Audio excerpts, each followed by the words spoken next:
May napapansin ka ba sa negosyo mo na kahit napakadami mo nang binibenta, napakadami mo nang pinasok na iba't ibang klaseng negosyo, ay napapansin mong hindi pa rin siya naging profitable?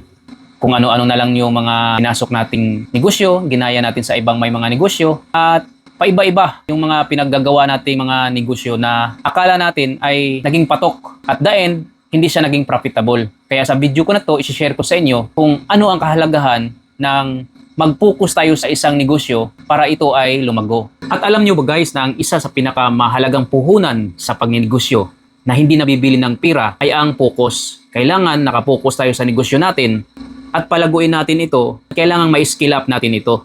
Maiangat natin ito papuntang level to.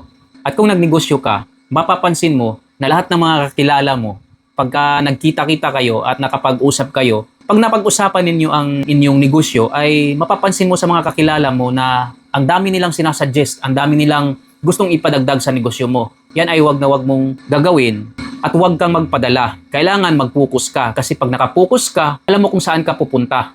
Hindi ka dapat basta-bastang nadadala sa mga uso o sa mga sinasabi ng iba. Sa mga bawat opportunity na dumadaan. Dahil lagi nating tatandaan na hindi lahat ng opportunity na dumadaan ay para sa iyo. Kung minsan sa negosyo, kaya hindi lumalago ang negosyo natin, hindi dahil sa kulang tayo sa sipag. Kung hindi dahil sa masyado tayong maraming gustong gawin ng sabay-sabay sa negosyo natin. At alam nyo ba guys, sa isang negosyo, ang focus ay nagbibigay sa atin ng disiplina, direction, at consistency sa ginagawa natin.